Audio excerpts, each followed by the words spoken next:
I'm gonna be honest, I don't have a huge bucket list. Some people have items like they want to travel, start a family, but I only really had 2 things on my bucket list. First, learn to ride a bike, which is so impossible to do, even Tom Cruise can do it. But thanks to years of suffering and intense monk training, I've pulled it off.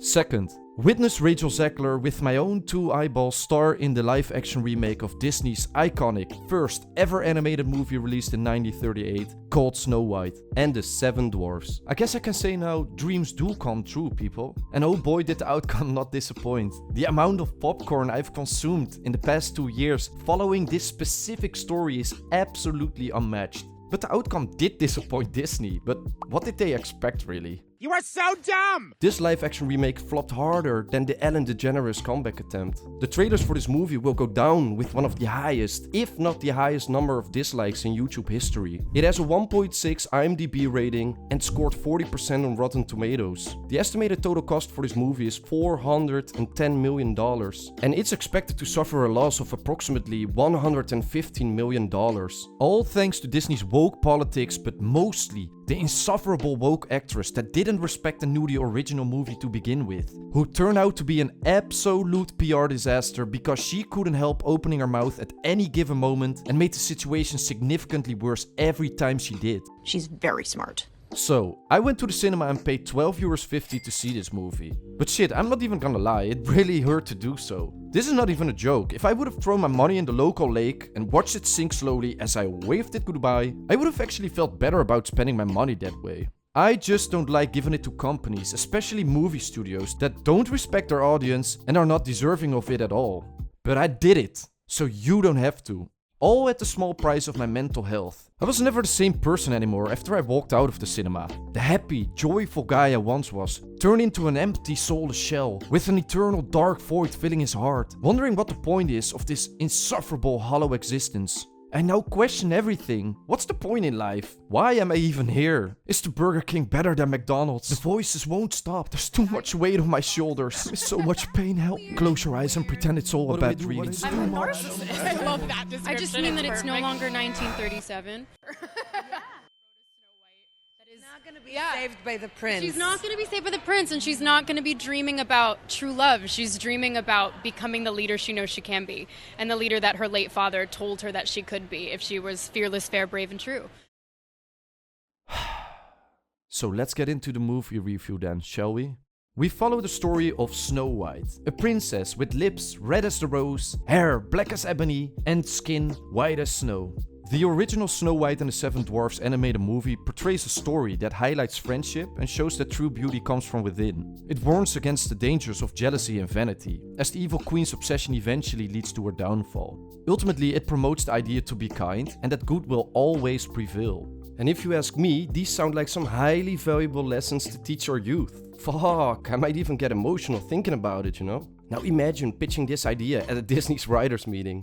So thank you for letting me speak out this afternoon. All I wanted to say is I think that if we stick to these important lessons, the movie is gonna be an easy home run. A hole in one without even looking, a strike without even trying, and an absolute slam dunk. So what do you say, Disney? Hell no, to the no, no, no. Oh, come on, why not? It's a great idea, just think about it.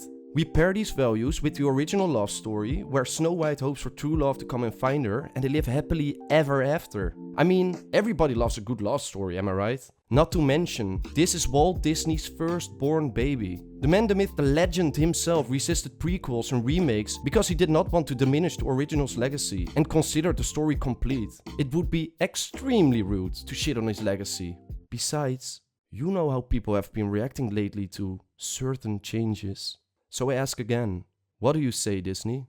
Put another gay-diverse woman in it, make it more fucking lame! Alright, fuck it, I tried. I forgot we're here to upset the audience. How stupid of me. Who needs money anyway? The live-action movie grabbed the original concept and decided to hammer down on these values and make it a completely different movie altogether, disguised as a Snow White movie.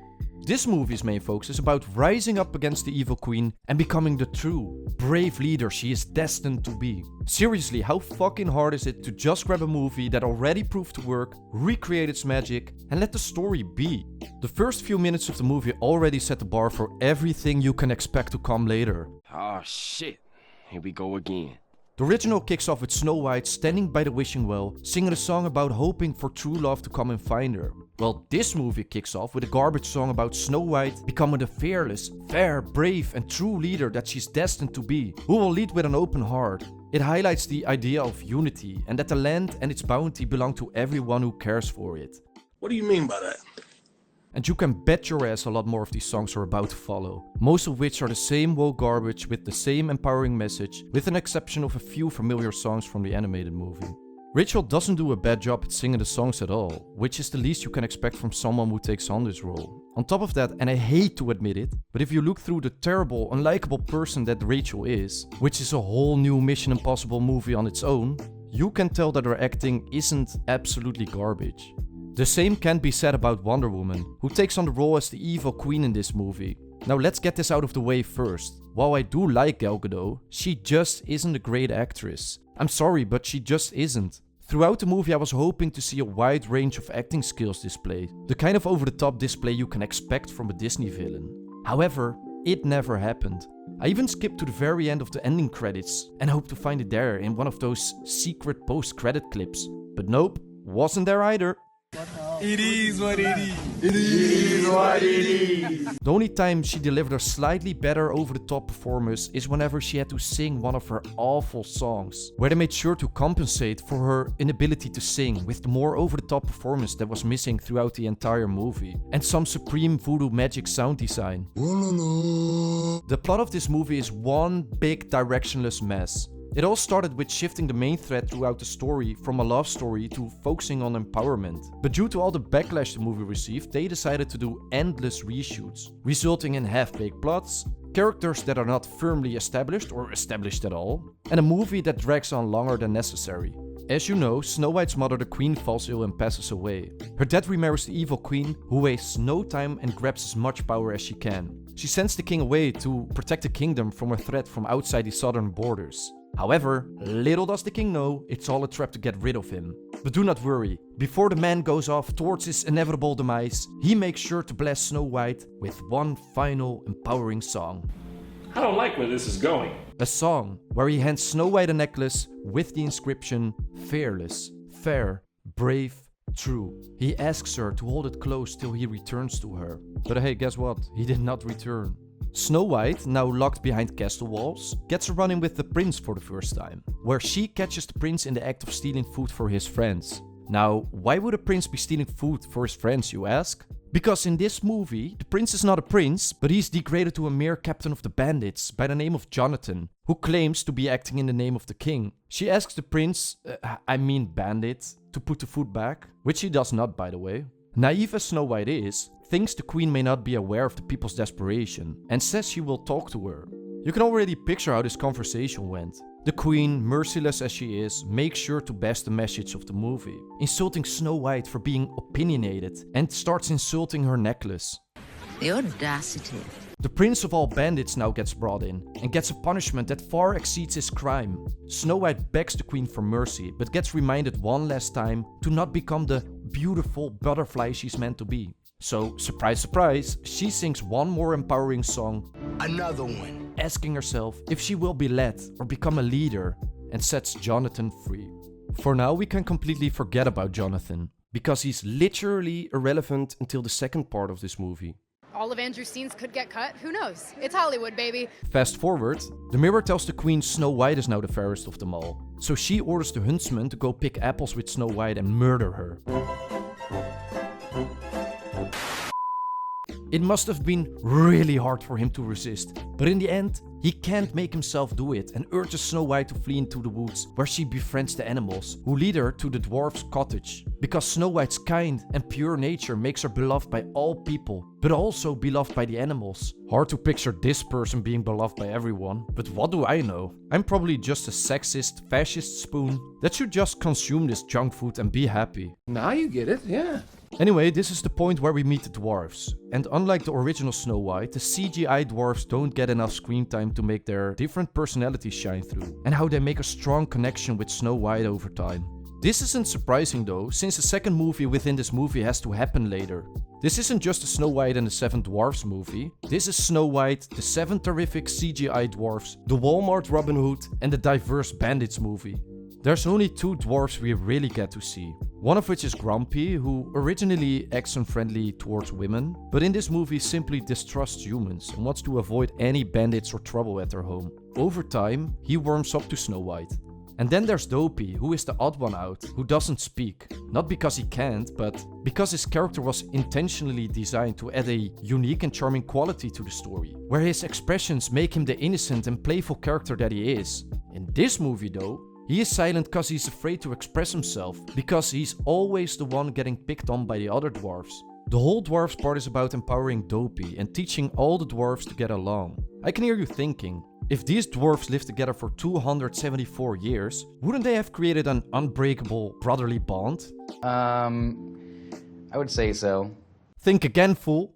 But they can count themselves lucky they ran into Snow White. A true connector, someone who represents every voice in the entire kingdom, played by a person who alienated half of the US population for voting for Trump.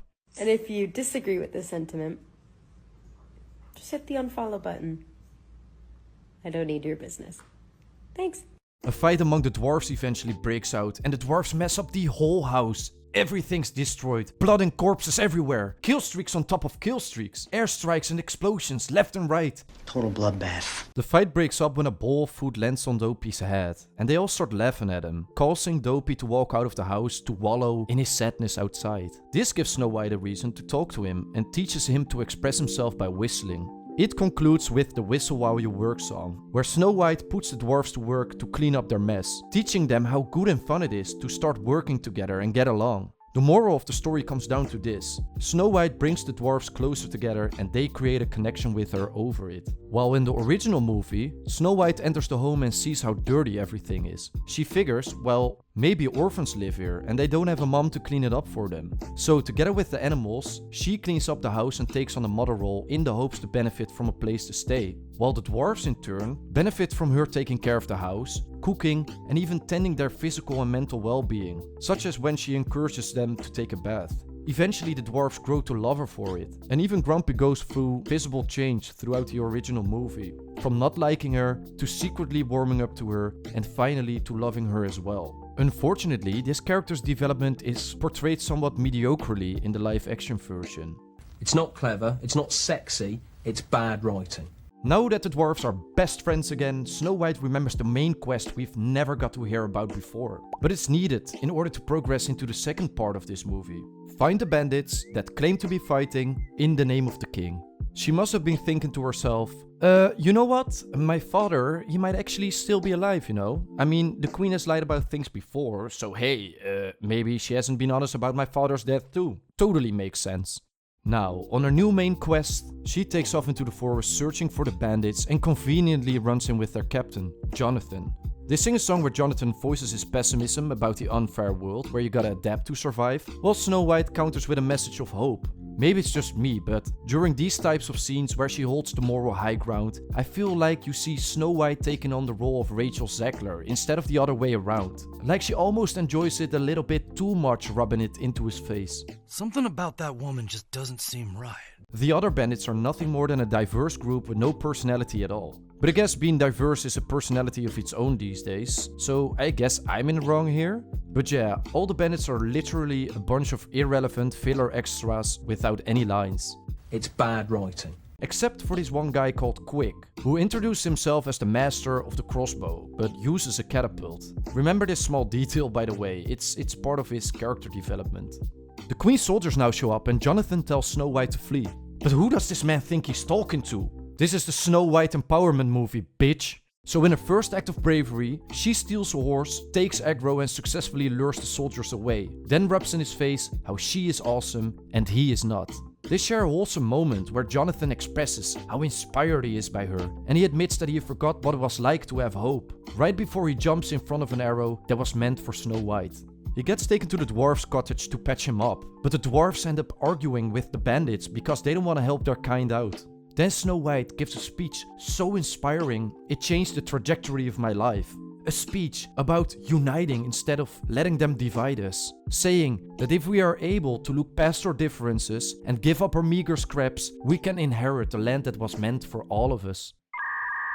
Jonathan gets patched up and is back on his feet now, and the writers must have remembered there must be a love story in order to wake Snow White up with the true love's kiss. But most of all, trying to save this horrible movie by pleasing the audience a little after insulting them forever. So within the same scene, out of nowhere, there are a few hints about maybe Snow White and the prince are into each other, huh? Maybe you should fuck. Snow White is salty second she learns Jonathan saved her life by catching an arrow for her. Then it all happened. Right before I was about to be choked out by too much empowering messaging, they finally sang a song about falling in love, giving me a moment to pull myself together again. This harmony though gets interrupted by the sound of the Queen's soldiers in the far distance. Jonathan decides to leave with the bandits to avoid the princess being found. They promise to meet again in 2 days to take back the kingdom, and Snow White hands him her necklace. Jonathan's biggest mistake here is he chose to become a bandit while he should have chosen to become a ninja instead. Because he got captured by the Queen's soldiers once again and brought before her, where the Queen rips off his necklace and asks where Snow White is hiding. He obviously doesn't tell her shit, except that the Queen has no clue who she's up against. The Snow White empowerment movie, bitch. The Queen wants to give it a shot anyway and disguises herself as an old friendly lady and manages to successfully poison Snow White. Meanwhile, Jonathan gets thrown into prison with the huntsman, where he tries to break free from his chains, but he can't do it alone. So he inspired the depressed huntsman by telling him how Snow White inspired him with hope. Stop it. Get some help. The both of them now give it their all. They break free and part ways after. He searches for Snow White, only to discover he's too late. She has been poisoned and lies in eternal sleep. The dwarves and animals are gathered around her, mourning, and even Grumpy's mourning. But it doesn't really hold the same emotional weight because, unlike the original, you barely get to see him warm up to Snow White throughout this movie. Jonathan now smooches his soft lips onto hers. She wakes up and everyone is euphoric. Then they kiss another time, but Snow White is really sad afterwards. And not because Jonathan is a bad kisser, well, I don't know if he is. Yeah, you do. But it is because she remembers the movie's reason for this whole arc to happen is no longer needed. The reason was figuring out if her father was still alive, by finding the bandits and ultimately finding love in the process. So she realizes her main quest is a fairy tale and her father is actually dead. Snow White, now restored to her former self, realizes what she has to do now. Sing an empowering song about rising up to the Queen, declaring it's time to reclaim the kingdom. Of course. Dopey, having this moment of arc completion as well, speaks out for the first time when Snow White says, "It won't be easy. She'll do everything within her power to stop us." To which Dopey responds for the first time, "Let her try. I'm not afraid anymore." Followed by Snow White saying, "Neither am I." So inspiring. This leaves us with the hot mess that is the grand finale. Snow White now enters the castle walls dressed as Red Hood, and not to bring her grandma cookies, but to take back the cookie jar that belongs to everyone. They are about to bring the movie full circle when the people inside the walls start marching behind her towards the Queen's castle, while Snow White starts singing the trashy opening song about being fearless, fair, brave, and someone true. This is not okay. This needs to stop now. The guards stop her in front of the castle and the Queen walks up towards her. Snow White tells the Queen that she is here to reclaim the land that rightfully belongs to all. The Queen mocks the citizens by explaining they don't want someone kind to rule the kingdom because kindness doesn't get the job done. She hands Snow White a dagger and says, "If you want the throne, stibbity stab me." But no, this is not how Snow White leads. Snow White rules with kindness instead of force, so obviously she doesn't go through with it. The Queen is now done playing games and tells the soldiers to kill her. "Hold up, not so fast," Snow White thinks to herself. "I have one more ace up my sleeve." She suddenly remembers the soldiers' names and what their personal lives are like, which is literally all it takes for them to decide to not kill her. Shit, if she only had remembered this move earlier, this whole movie wouldn't be so dragged and I would suffer less from PTSD. The soldiers stand up to the Queen, but in her desperation, she tries to stab Snow White. But that's not gonna happen on Face Quick's watch though. Now, upgraded to a crossbow, he snipes that dagger right out of her hands. Wow, incredible character development, dude. His whole gig was going from a catapult to a crossbow. Fucking amazing stuff. The Queen now rushes towards the mirror in denial that she's no longer the fairest. And the mirror lets her in on a secret. This movie is not just a piece of This movie is a flaming piece of dog piled atop an entire dumpster on fire, piled atop a landfill filled with dog. The true beauty comes from within. Overtaken by anger, she smashes the mirror and gets sucked right into it, resulting in her death. In the original movie, the dwarves chase the queen to a cliff, ready to kill her, angry over her poisoning someone they deeply grew to love. Before they can act though, the queen accidentally falls off the cliff. You know, in the end, the live action gave the dwarves even less value by changing this important detail. They bring the movie to full circle when Dopey, who turns out to be the narrator for the movie, finishes reading her story. And they lived happily ever after. Oh, no, wait. Not before they sing the garbage woke opening song again about being fearless, fair, brave and someone true one last time. And with that, the suffering ended. It's one of those types of movies that once you've seen it, you cannot unsee it. I recently even started therapy, but ended up sending my therapist to therapy. So I guess I'll just have to live with my demons forever. Weird. Shut up, Rachel. You know what's funny? Usually I have a great time laughing about some bad content or movies, but this movie just made it impossible for me to do so. It was like sitting through one of those try not to laugh videos, but try not to die from the inside edition. And I know exactly why. People in the entertainment industry just can't help themselves by converting what should be entertainment into woke politics, trying to shove their junk food through the throats of common people like you and me, because we should be taught the hypocrite morals that we are not smart enough to understand ourselves. Let's say in this case they only changed the part where Grumpy turned from woman unfriendly to human unfriendly, and making some of the original parts more kid friendly. I would have somewhat understood, but of course they can't resist going in overkill mode. In the end, they are making a product for themselves rather than for the audience, who's obviously widely rejecting it for it. It breaks my brain in two that some of these companies are in denial so hard, wondering why their products are failing. I tell you why. You are made of stupid. We live in a world where you can even go to the toilet to shit without getting a commercial shoved in your face. A world where time is the currency and outside forces do anything within their power to get yours. So when you get home after a long day and want to sit down on the couch to enjoy a moment of peace, picking a way to spend your valuable time, the last you wish for is for your peaceful moment to be disrupted by propaganda masked as entertainment, pulling you out of that tranquility. So to Disney I say, you get exactly what you wish for. An unhinged woke actress over-pushing your politics, ironically backfiring so hard because surprisingly she does not listen to reason, resulting in a movie causing significant loss that will go down in the history as one of the worst movies ever created. Now if you excuse me, I'll have to go visit a shaman dressed as Snow White in the hopes he can cast his evil spirit out. Magic mirror on the wall. Who is the fairest of them all? My name is Jeff.